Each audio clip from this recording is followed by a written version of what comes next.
Assalamualaikum warahmatullahi wabarakatuh. Waalaikumsalam warahmatullahi wabarakatuh. Saya Aspan Maruli Siregar, mahasiswa Universitas Negeri Malang PPG tahun 2022, ingin mewawancarai Bapak Kepala Madrasah terkait tentang motivasi belajar peserta didik, seterusnya model-model pembelajaran dan literasi dan numerasi di MTSN 2 Tapanuli Tengah. Sebelum saya mulai wawancara, kami mohon kepada Bapak untuk memperkenalkan diri terlebih dahulu. Terima kasih Walim Aspan. Perkenalkan diri saya Kepala MTSN 2 Tapanuli Tengah atas nama Dr. Andis Haji Alfan Surya Huta Galung, Magister Manajemen. Saya sebagai kepala tentu bertanggung jawab untuk pelaksanaan kegiatan segala sesuatunya di madrasah ini. Karena mulainya saya didudukkan di sini, diberikan amanah ini, maka harus bertanggung jawab sepenuhnya. Mulai dari penjaga sekolah sampai kepada tenaga pendidik maupun kependidikannya. Termasuk diri saya sebagai kepala harus bertanggung jawab terhadap diri saya.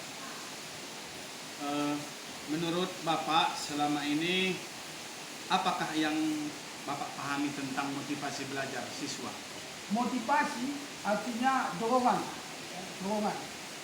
Motivasi siswa, bagaimana supaya siswa itu tampil beda. Perbedaannya inilah yang akan kita tuntut, kita minta, baik secara kognitif, artinya ilmu pengetahuan, beda dari afektif, sikap tingkah laku, maupun keterampilan anak didik yang disebut dengan psikomotor. Oleh karenanya motivasi itu harus memang betul-betul guru, itu yang digubu dan ditiru. Itu motivasi pertama.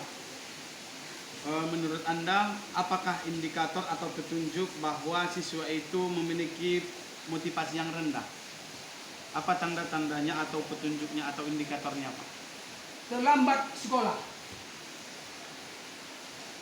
sering keluar masuk belajar. Ada lagi, Pak, kira-kira? Di dalam kelas sering mengantuk, jadi motivasi belajarnya tidak ada. Kemudian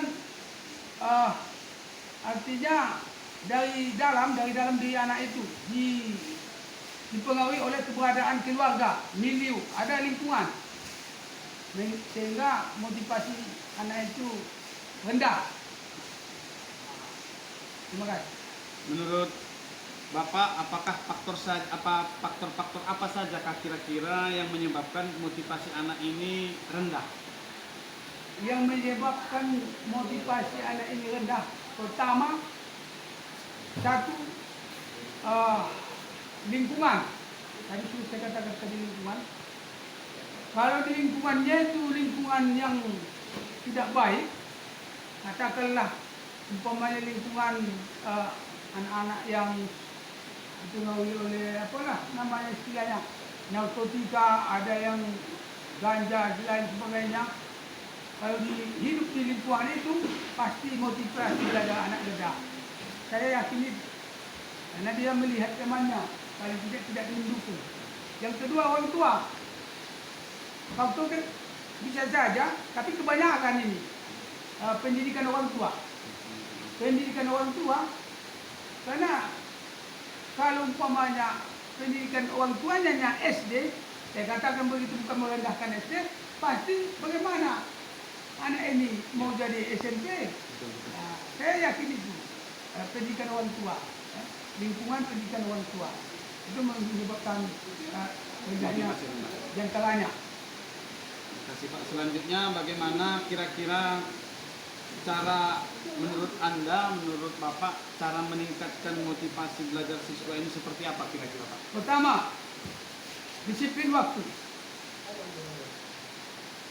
Disiplin waktu. Karena waktu ini menuntut yang anak ini terlambat menjadi cepat. Yang kedua,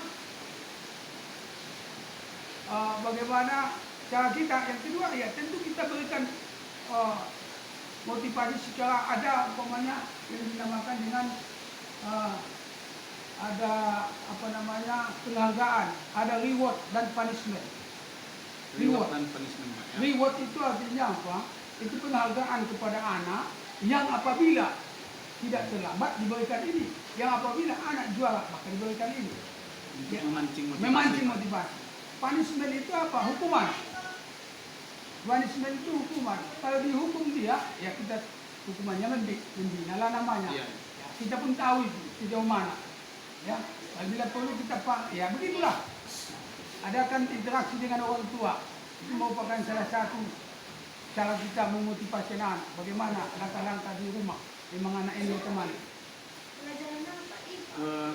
Sejauh ini menurut Bapak secara umum keseluruhan, bagaimana motivasi belajar peserta didik secara umum? Bapak melihatnya secara umum. Motivasi anak kita kalau persentase, kalau saya kasih persentasenya 70% sudah termotivasi anak-anak kita ini dengan aturan. 70 dari 400 orang itu 280 sehingga 120 lagi lemah. Kalau dia kurang motivasi, Pak, ya. Kurang motivasi 120 orang dari 400.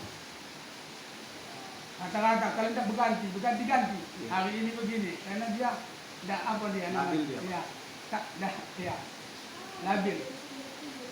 Seterusnya, kira-kira menurut Bapak sebagai kepala sekolah, Ya. kesulitan apa saja yang Bapak hadapi untuk meningkatkan motivasi belajar siswa kita ini, Pak?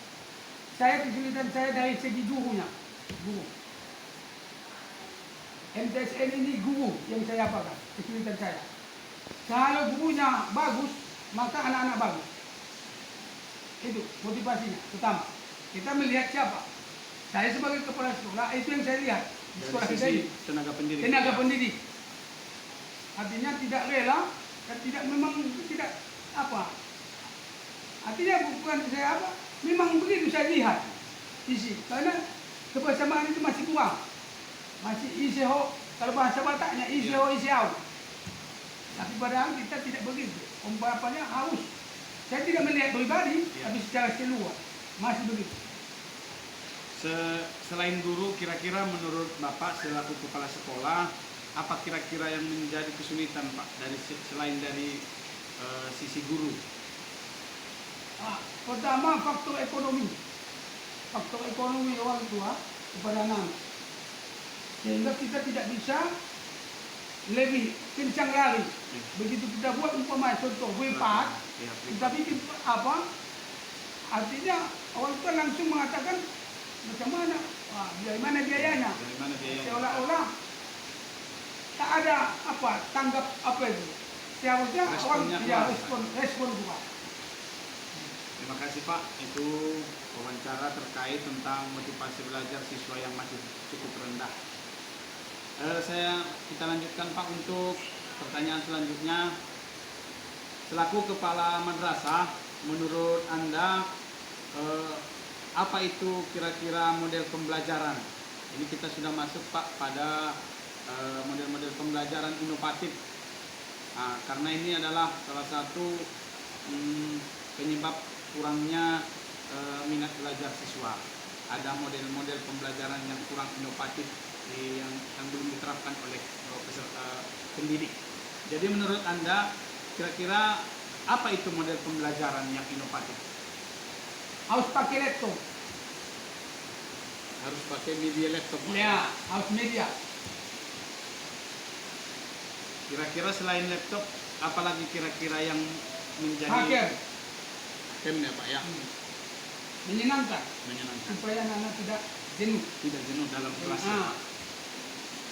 Ah, Seterusnya, kira-kira apa indikator atau petunjuk atau tanda-tanda bahwa guru itu belum menerapkan pembelajaran yang inovatif? Kira-kira apa tanda-tandanya, apa petunjuknya, Pak? belum menguasai IT secara kolektif. IT.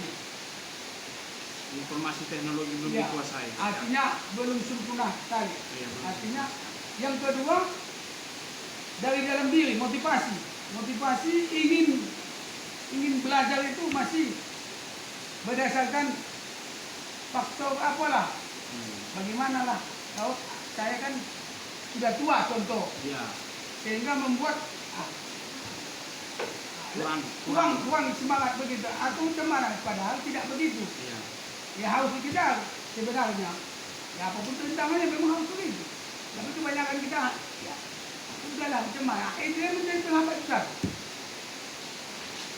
Menurut Bapak selaku kepala sekolah, faktor-faktor apa saja kira-kira yang menyebabkan guru itu belum bisa menerapkan model-model pembelajaran inovatif ini, Pak? Kurangnya kemampuan untuk menggunakan itu, Kurang kemampuan, Pak. Ya. Itu yang ya. kompetensi.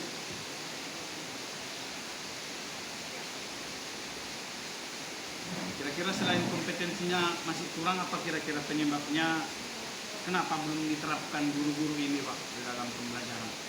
Yang kedua, kalau kita katakan fasilitas sekolah, karena kadang-kadang guru itu yang sudah mampunya, Ya. sertifikasi contoh. Iya. Ya terserah sertifikasi, ya sertifikasi itu begitu. Ternyata belum dipergunakan sepenuhnya gitu. Karena ya siap-siap lah. Memang ya ini harus diapakan.